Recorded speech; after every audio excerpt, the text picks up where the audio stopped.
Hey guys, Rochelle here with Amethyst Ascension. If you are new here, welcome. And if you are returning, thank you so much for joining me again. So today I'm going to be doing another video. I have touched on this. I've talked about it a few times. And that's shadow work.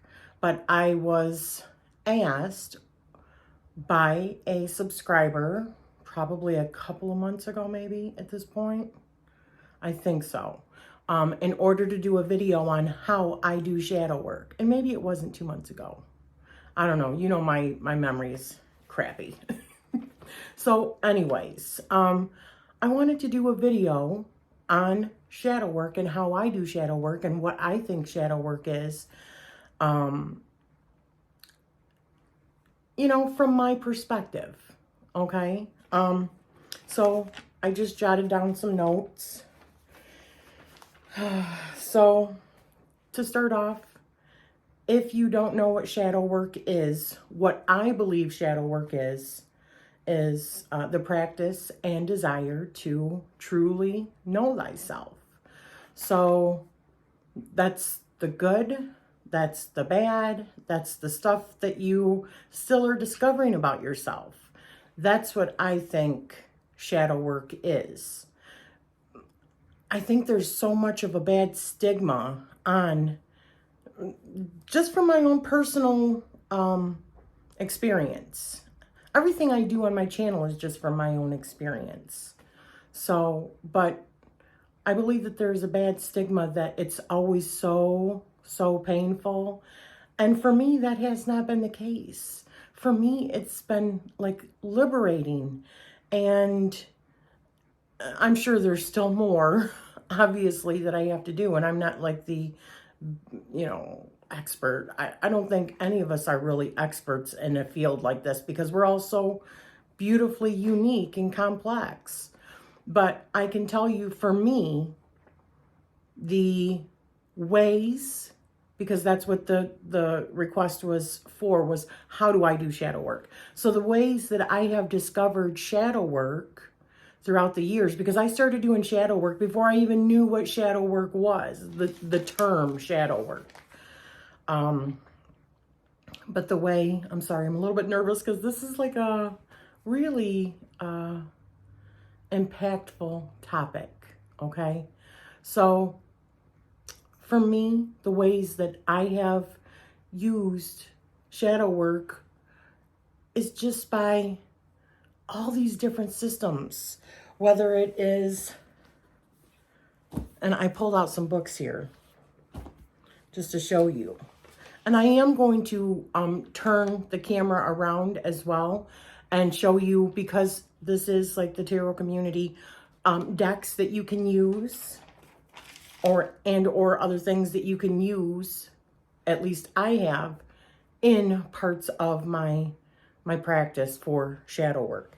Let me also just say really quick, and this is not about anybody else other than just my own practice, okay? I just want to keep on saying that because people can easily take offense, but I want my channel to always be my voice. And if that resonates with you, beautiful.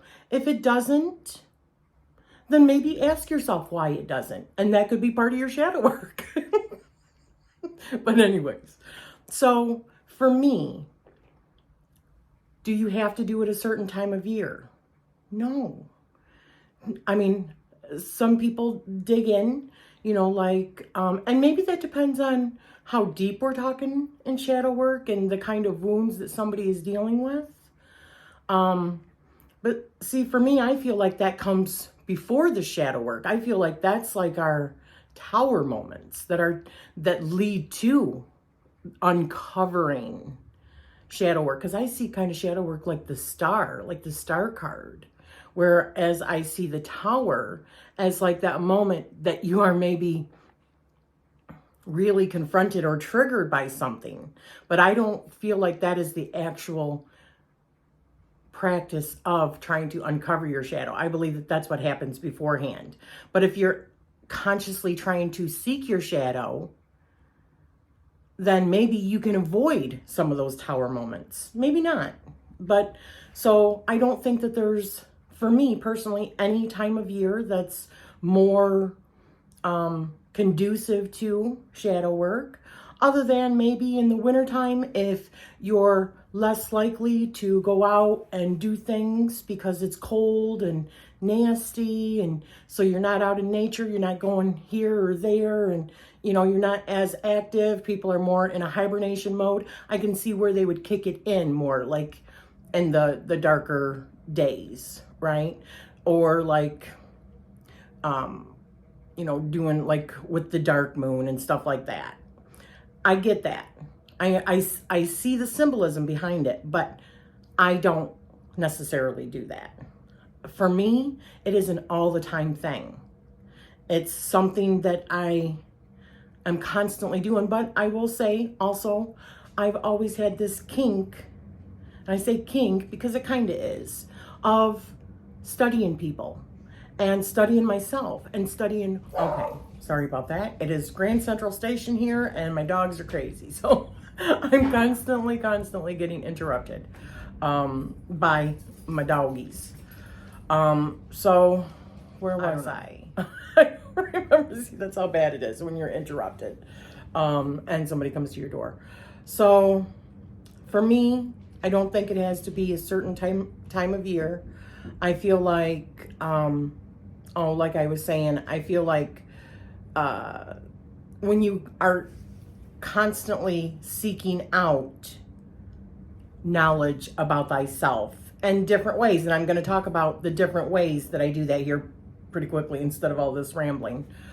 But I just want people to understand when you're watching this how I feel about shadow work, and that it doesn't have to be this scary damn thing. Do approach it seriously, definitely. But I honestly think that if you are growing and changing, it's because you're doing and integrating shadow work all the time, even if you don't feel like it's an active practice. So for instance, ways that I have done shadow work over the years: religion. So what religions are you pulled to or completely triggered by, or what parts of that religion trigger you? I would say that's one good way of, you know, spiritually using spirituality and religion for shadow work. Here's another book. Who Are You? 101 Ways of Seeing Yourself. Sorry, I'm not sure. See, this is a new camera or a new phone. I think it's still kind of blurry. Maybe if I do that. Is that better? Yes, okay. So, and this talks about from archetypes to chakras to astrology, which I was going to get to that. Your mental, spiritual. Okay, I just gotta, let me move this out of the way. Sorry. Past life work. This is one of the decks that I have, although you can use other decks for past life stuff, because I do believe, and I've talked about this before, about the things that you are drawn to in this life and the things that you are really repelled by in this life. That's also, in my opinion, underlining signs to the shadow. Shadow work is a way of uncovering things that you necessarily don't know. I think there's maybe different levels to shadow work also, like things that are buried like super deep. Could that come from like past lives? Can that come from when you were a child, little, things that you don't even remember that you buried? I've had incidences of that happening. Things that happened to me when I was, 2 and 3 years old, and then 12 years old, all those memories come rushing back, kind of thing. Archetypes. Maybe that's better. Stand camera. Okay, there we go. Is another book. Tarot and Archetypal Journey, the Jungian Path from Darkness to Light. Because this whole idea of doing shadow work, in my opinion, and I don't think there's a right or wrong way, at least in my opinion there isn't, of taking something that was hidden or in the dark or maybe just below under the shadows and bringing it to light and then integrating that. So when I say integrating, because this year I have 2 keywords and a phrase, and the keywords are, my memory's so bad, integration and embrace and integration. Those are my 2 words for 2023, as well as the phrase, with acceptance comes peace. Now, I have used that phrase many times over the years, okay? Because I'm not saying that if you're not happy where you're at, that you should just accept it, that that's how it is. But I do think that at each phase of your life, if there's nothing that you can do about it, sometimes acceptance of what situation you're in can help you actually see your way out of it, if you understand what I'm saying there. Another thing for shadow work is numerology, learning your numerology. Tarot, of course. And journaling. These are wonderful books for doing journaling. Another workbook for another past life deck that I have, which is the art history for past lives. Astrology, getting your chart done, maybe even getting your chart done in several different astrology systems to see which one works best for you. I love this book so much I cannot even tell you. This one I'm going to be starting. Sorry. Okay, let me get my head out of the way. There we go. Self-worth. So, self-reflection. What are the ways that we or I have done shadow work? Self-reflection. Seeing through others' eyes. Allowing others to change my perspective. Being open, right? Journaling. Doing major journaling. That can be like using certain phrases or certain prompts, or using tarot and journaling through that. Dream work. Dream work, I feel, is a big one. Oracle decks. Like I said, I'm gonna be showing, I'm gonna turn this around after I get through these and show you some of the decks that I use as well. Astrology. Like I said, finding out about the different systems and what it says about you and what resonates and what doesn't. And then ask yourself the serious questions of why does it resonate and why doesn't it resonate? And if you use one system over another, why? Ask yourself the big questions. That is, in my opinion, shadow work. Numerology. You know, numerology is super cool. And understanding that system, getting your chart done, doing your Pythagorean triangle, and then finding out what resonates with you and what doesn't resonate with you, and asking those questions yet again. Why? Always asking questions why, I think, is a big part to shadow work. Past life work. Because some of that might be karma that you have to pay off. Not even pay off. I don't like saying it like that. And when I say karma, my belief is that we choose our paths, okay? Maybe beforehand, and if you learned what lesson you were supposed to, then no karma is created. And when I say karma, I say the karma that we put on ourselves.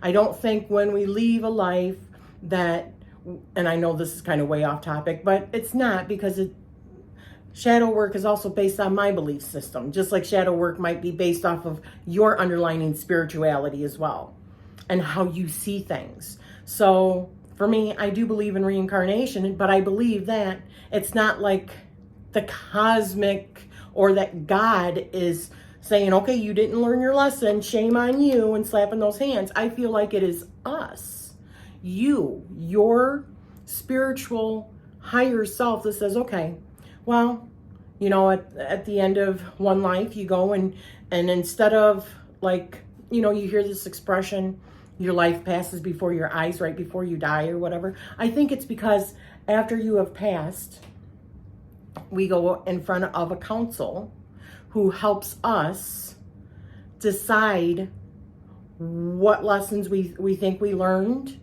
where we could have done better. Do we want to go on to the next life?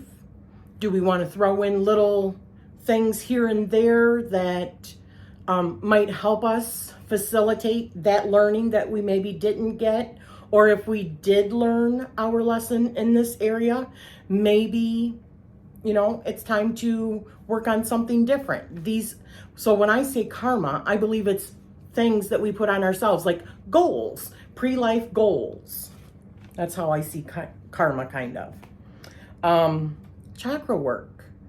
Chakra work is important because it hits every single, like, fundamental area where we could be showing balance and off balance. And if it's off balance, why is it off balance? And each one of those chakras has a different, you know, like communication. One is like love and self-love. One is like our confidence, and one is our sexuality, and one is our, you know, connection to the divine or to source. One is our ability to use our intuition. One is our security and, you know, how we connect and how we feel secure in this life. So how we connect with others, and also how we connect with Mama Gaia, and, you know, things like that. So chakra work is very important. Another system that I've used is human design.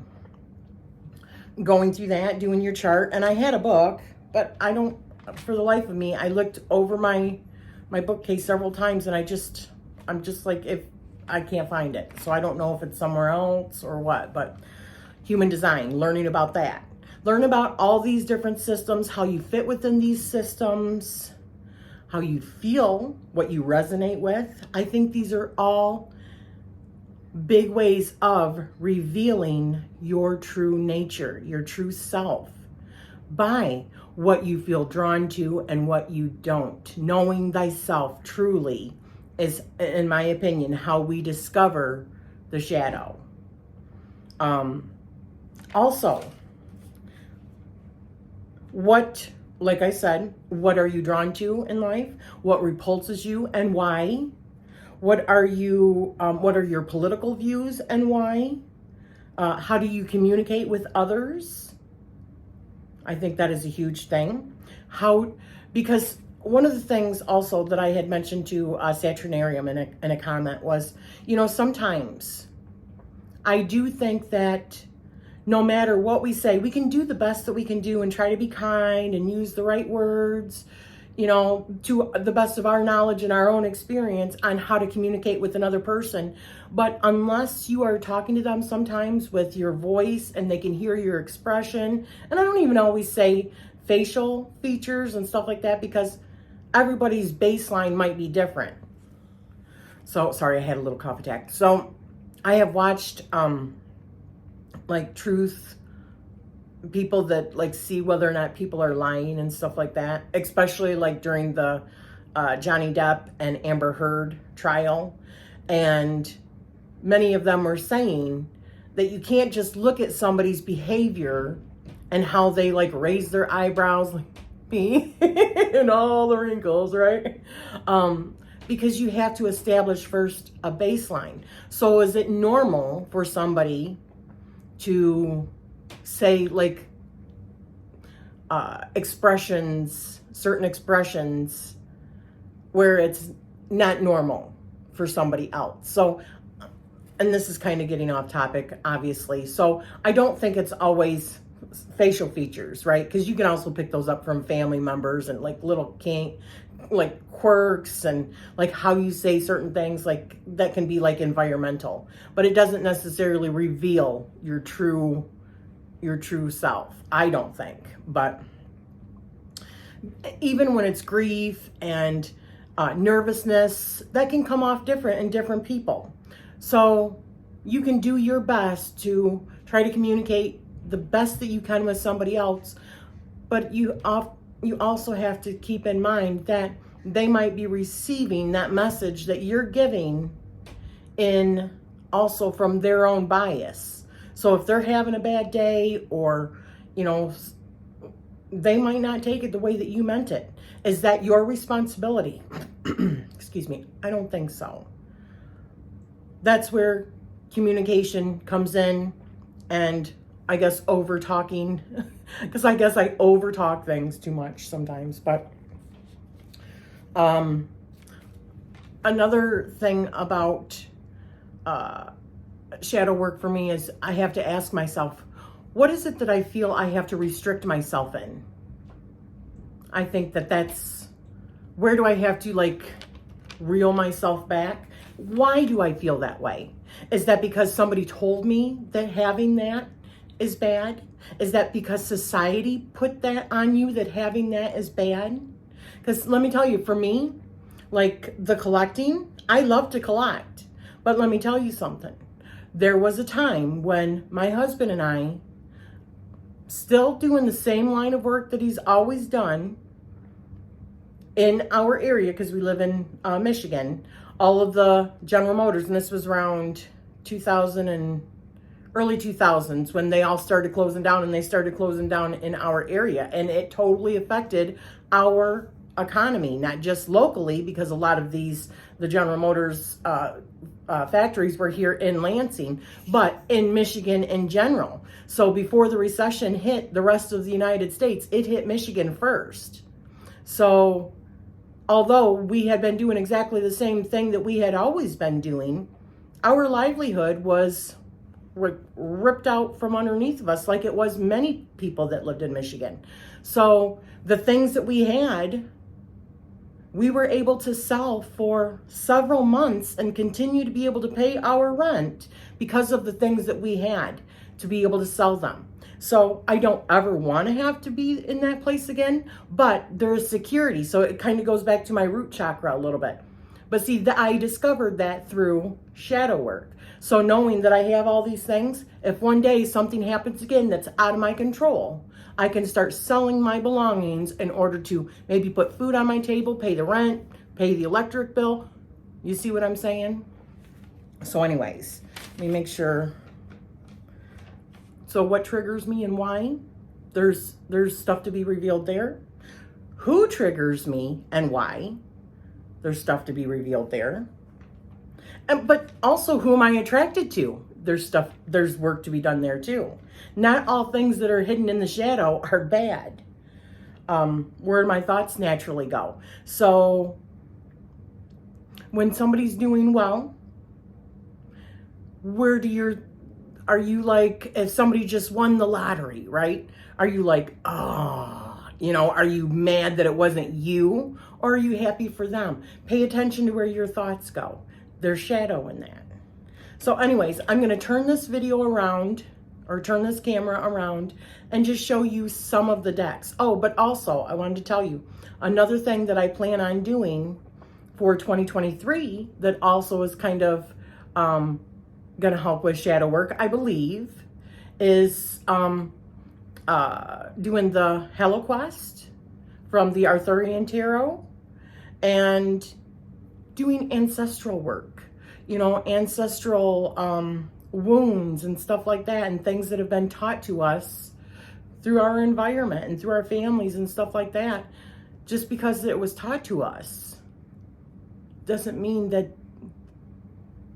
it's right, or that we don't fight against it or whatever, but there's shadow in that as well. So I'm going to turn this camera around and just show you some decks that are really, really good that I have found for shadow work.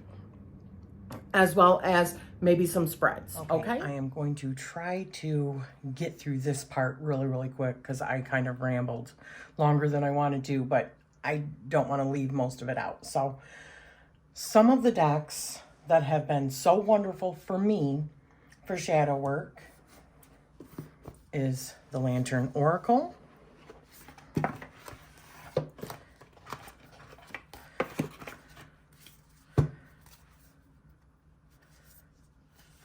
There's definitely some confronting cards in this that have helped me in that area. Let me see if there's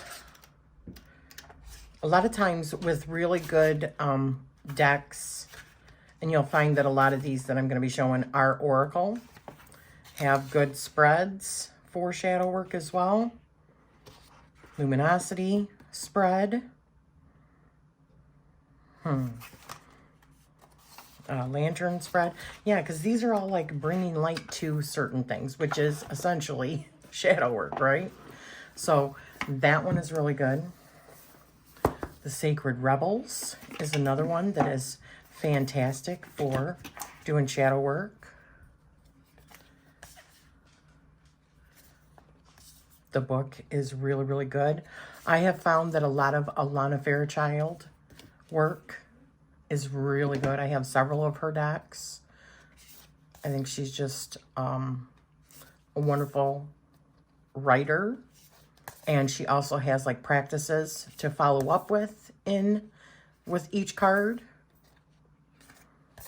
And this one is just gorgeous. Those are really good. Now, newly acquired decks that are really good. The Earth, Moon, and Shadow Oracle. This is a deck that is specifically designed to help you work through your shadow, help you discover. And there's some great spreads that come in it as well. Working with difficult shadows, shadow integration, the shadow revealed spread, the attachment spread. Yeah. So Earth, Moon, and Shadow Oracle.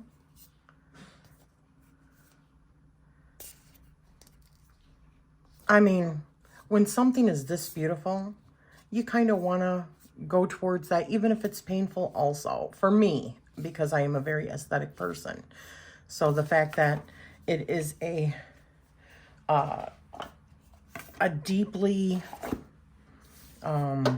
useful tool, and it looks pretty at the same time, is always a plus for me. Another one I got this for Christmas. This was a Christmas present from my daughter. The Energetics of Color, because I feel like this is very much like shadow work via colors, color associations, and chakra associations.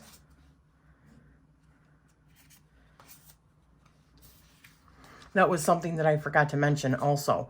When you look at a color, how does it make you feel? There's shadow in that as well. There's just like shadow in everything.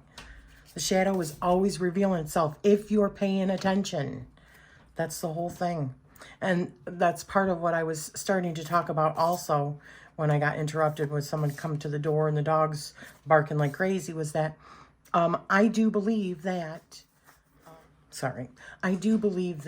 you know, integration is about accepting those things that maybe even society doesn't like about you, but you're just being you. And I'm not talking about things that are hurtful, but things like self-expression, being too opinionated, or, you know, any number of things. Is integration saying, oh, you know, being taught, especially children and young women, you know, you're supposed to be seen and not heard, and, you know, even like you're too young to understand this, or, you know, shutting people down because feeling like they're too opinionated or whatever, that is, and maybe some people might see it as being too opinionated, but I was taught to use my voice. And so much throughout history, people's voices, especially women's, have been silenced, right? So that is kind of like I'm not going to say a trigger, because I don't feel this visceral thing. And maybe you don't have to in order to be triggered. Maybe that word is being used too widely, but it does upset me when I think that somebody is trying to silence me. You see what I'm saying? So, and integration of that is saying, you know what? It's okay for people to think that about me. At this point, I don't give a shit. I'm going to be me and what that entails, and other people can deal with it. And maybe I'm not everybody's cup of tea, and the shadow of that is saying it's okay. Everybody doesn't have to like me for being me. You know, that's cool. So, yes. I keep on going on these tangents, and I'm sorry, but it all kind of relates to the same thing. There's so much to be had in the shadow. There's so much to reveal in the shadow. So a couple other. I feel like I am always working through a lot of shadow where it comes to femininity, because I feel like society has made it harder for women. So I'm always trying to work with, I have a lot of goddess decks and female oriented stuff because I do want balance, but I believe in order to bring balance, we need to bring in more femininity, and that will help bring in universal balance, you know, and we clearly do not have balance.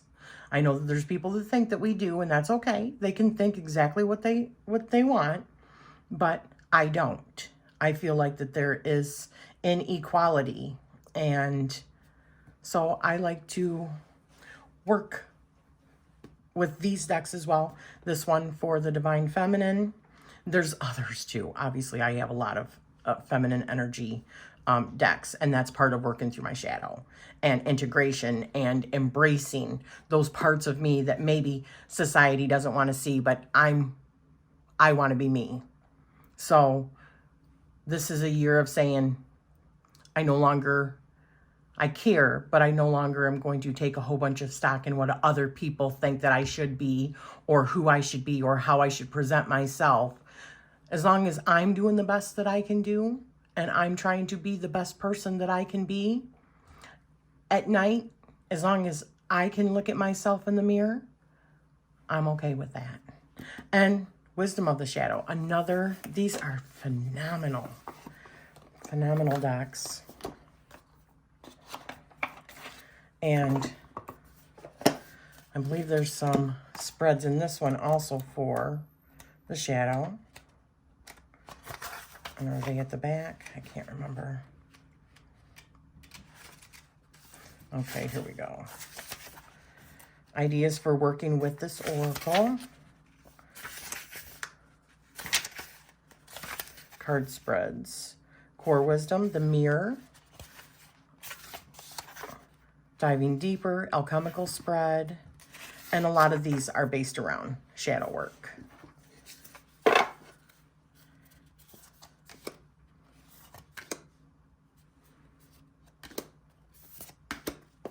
So that is the Wisdom of the Shadow and Wisdom of the Divine Feminine.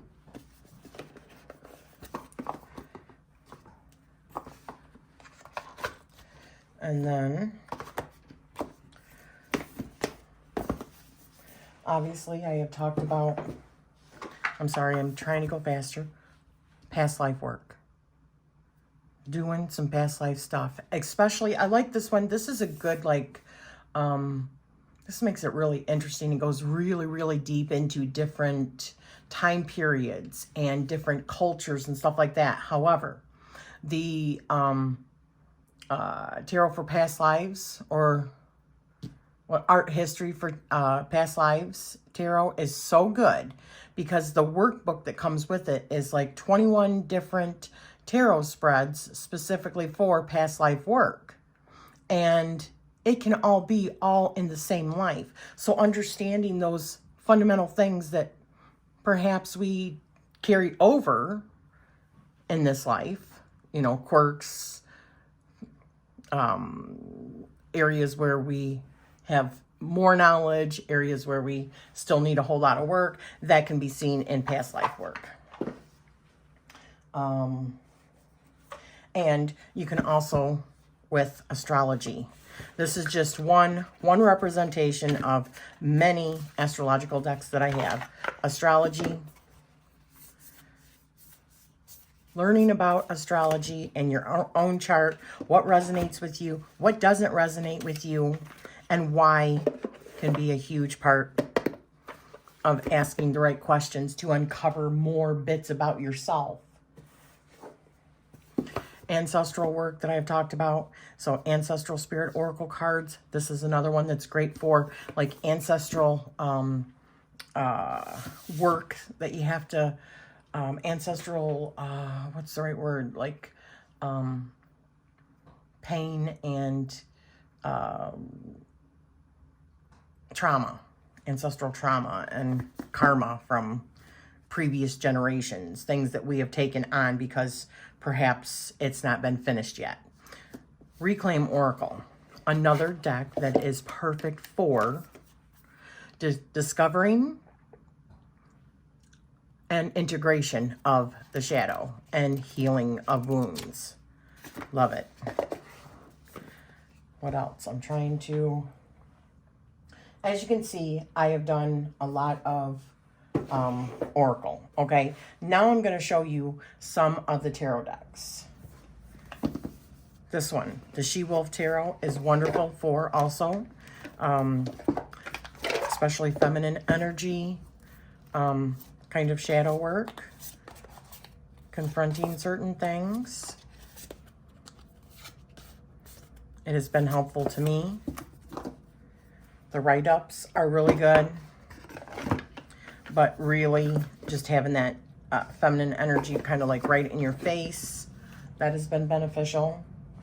A huge one towards my revealing several of my shadows and understanding more about myself. I have seen through Tarot of the She.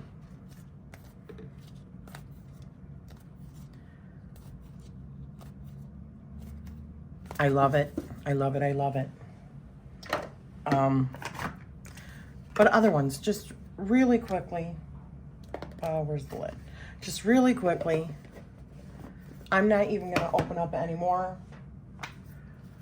Right here. This one, I feel like reveals through spirituality. This feels like a super spiritual and Akashic Records kind of connection here. There's really nothing confrontational about it to me other than just really seeing. And I know that people look at this one like it's a really light deck and stuff, but another part of shadow work for me is if you connect so well with a deck that it reveals things that you understand so easily without questioning it, I believe that that can really facilitate some understanding and awareness, which leads to knowing thyself and leads to revealing shadows. Another one I can see that is going to be beneficial because I love it so much and because of the perspective that this deck was created in, which is like first person, like you're looking onto these scenes, like you are in these actual scenes. Like look at that tower. You're looking at your feet as you're going down.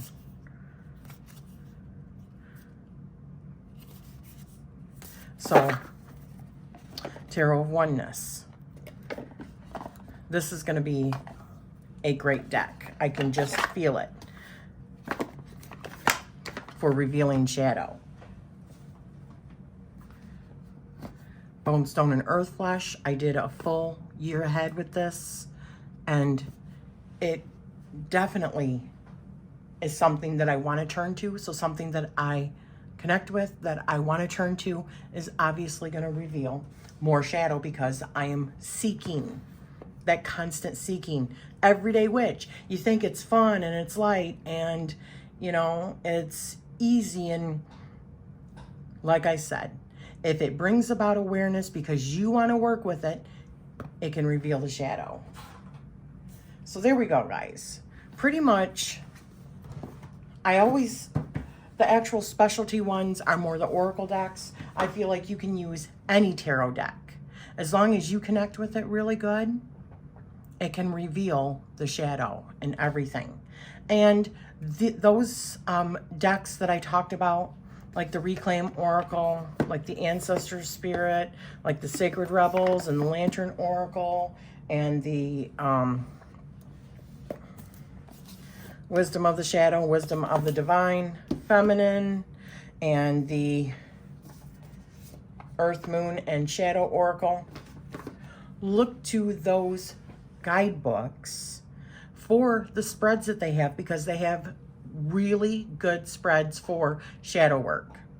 But just about being in a state of awareness, being in the now, is going to reveal shadows, because you are aware of your surroundings, you are aware of your reactions. And for me, the biggest part is my dreams and my journaling, and constantly seeking, being a seeker. And my major kink has always been, you know,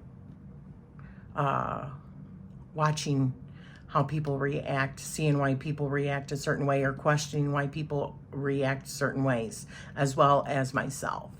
So there's always a lot of shadow to be discovered that way. So thank you so much. I know this was like really rambly and all over the place and quick at the end, because I took too much time talking in the beginning. But if you're still here with me, thank you so much.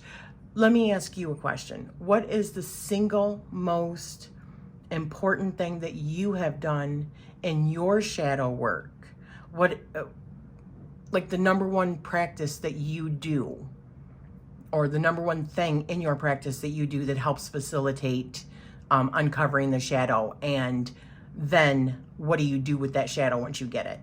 Thank you for spending this time with me, and I'm sending you love always.